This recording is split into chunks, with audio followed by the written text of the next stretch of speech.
okay? But there are certain ones that don't. Well, okay, you know, leadership, John Boehner, he was talking. John Boehner's made a difference here. Nancy Pelosi flew the United States Air Force. She had one of their big jets, but at her beck and call, okay? John Boehner's flying commercial, okay? Saving the taxpayers a hell of a lot of money. Now, somebody like John Boehner has, it's Capitol Police protection. It's like Secret Service, okay? All the time, okay? Let's, I guess to be reasonable, does it make sense to make John Boehner and all that Capitol Police go through that security and hold up the line and probably cause more problems?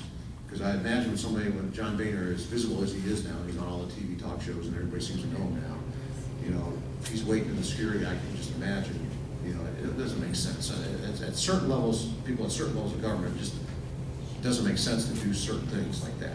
Not that they should be exempt, it just, okay.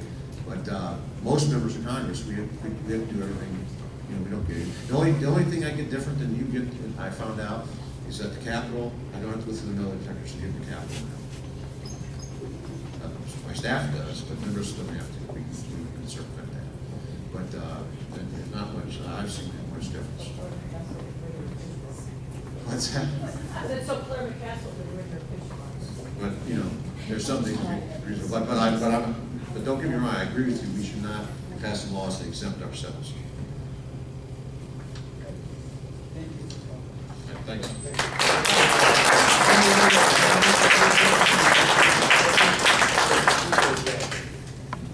Yeah, it's great to have Bob here again. I hope he comes back and visits us. Who knows, he might be coming be in our district again one of these days. Reapportionments within the next couple of years. So you never can tell. U.S. Senate representing us, you know, Brown. Never mind.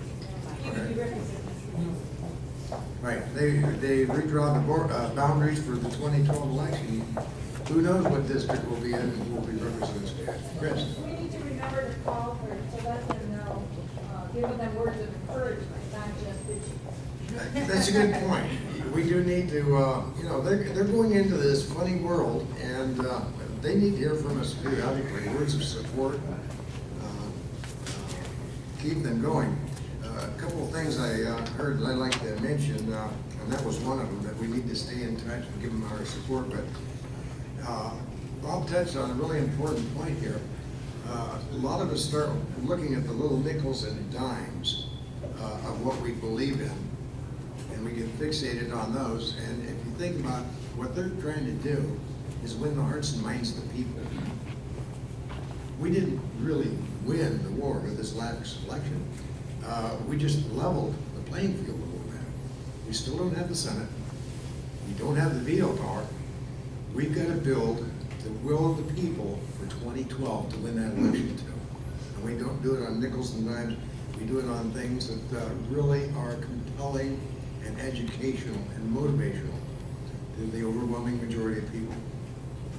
We need to hit on those issues that provide a stark contrast between Obama's side and our side that swings over 60, 70, 80% of the people. And avoid those things where we're getting 51-49. That will get us nowhere. Anyway, we have a couple more announcements I wanted to touch bases on before we break up. David, you wanted to, Bob might have stole some of your thunder on the legislative, but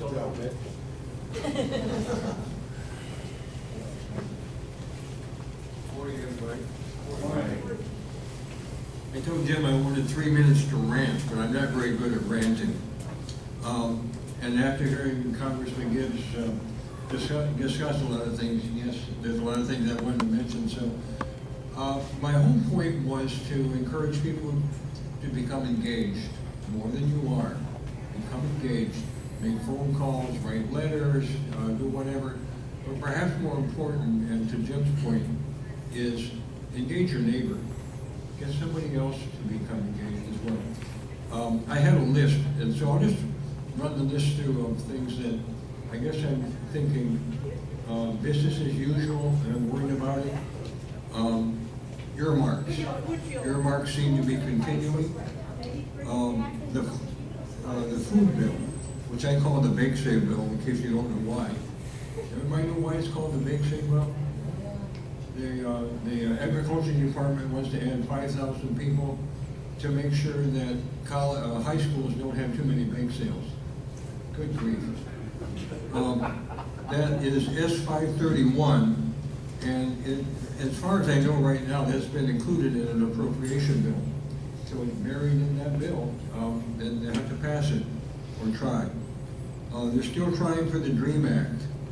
There's pork in the tax bill. Charlie Rango got a slap on the wrist, so what?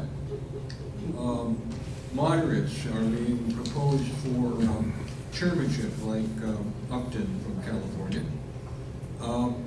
There are 220 now exemptions to the health care bill, and increasing. Obama has announced a 10-year moratorium on drilling in the Gulf.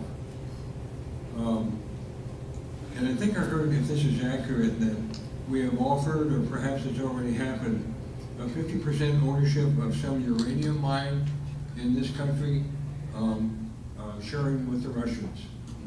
That makes a lot of sense.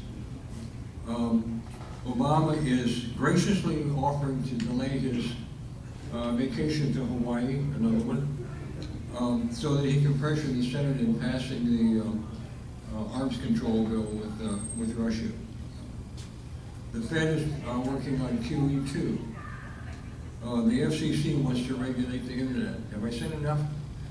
Okay, you gotta get engaged. You gotta let folks like Congressman Gibbs and others know how you feel. Get your neighbors involved. Just don't quit. We gotta keep on it. We gotta stay informed. We gotta make sure that they know how we feel. Thank you. Thank you, David. And last item on our agenda, but certainly not the least, we're always talking about how so many of us are Social Security clients, right? And we need more youth in our movement. And by golly, we have a group over at Buckeye High School forming, a Right to Line group. Ethan, would you like to come up and say some words to us?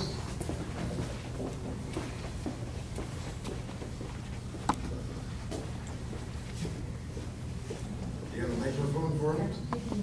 Ethan Ben is organizing this group at Buckeye High School, and boy, that's great. You know, Cuyahoga County was patting themselves on the back for having a conservative group in the schools a few weeks ago. I'm thinking, wow, why can't we do that? And here we are. Morning, everyone. Well, you're the first group I'm announcing this to, but it's official. Box for Life has been approved by Mr. Vrabel, and we're having our first meeting January 3rd.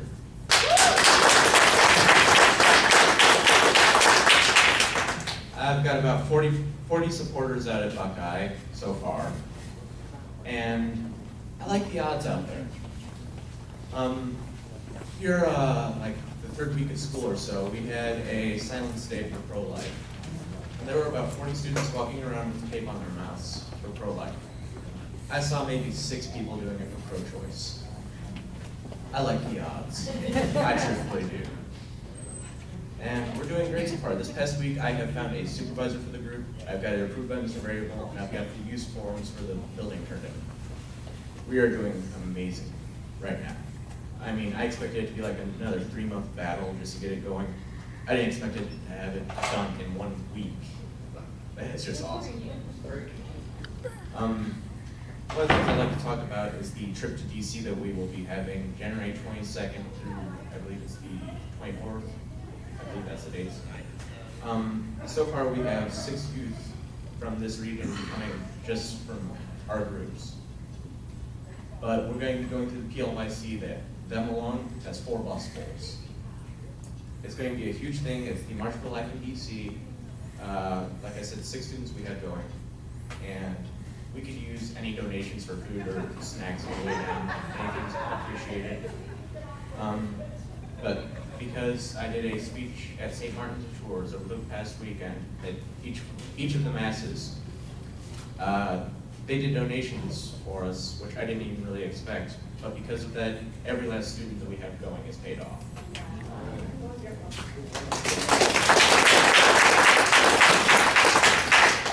So that was pretty awesome.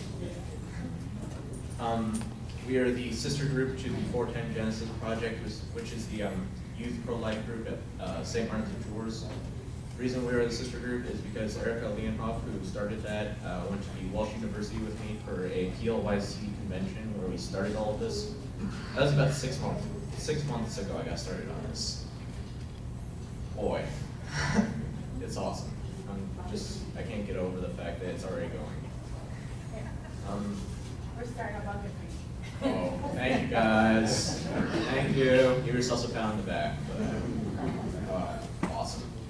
I love groups like these. We love kids like you. Thank you.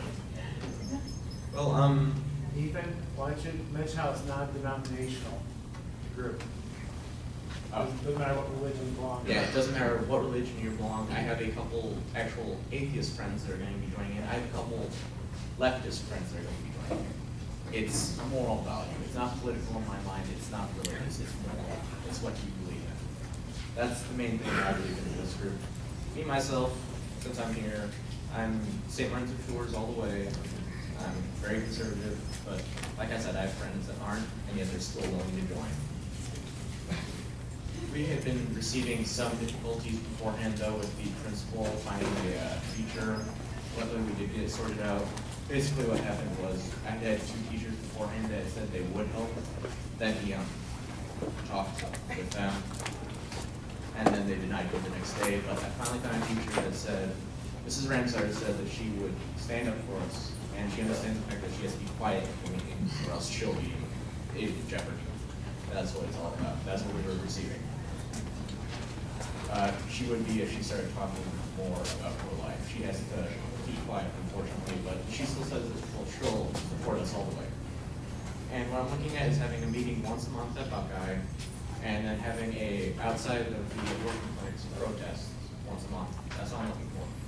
Hopefully there'll be a couple of groups that go to the protests and everything. That's what I'm looking forward to.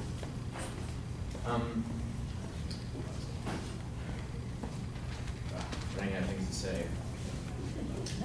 I think you've done pretty good. Yeah. We're really glad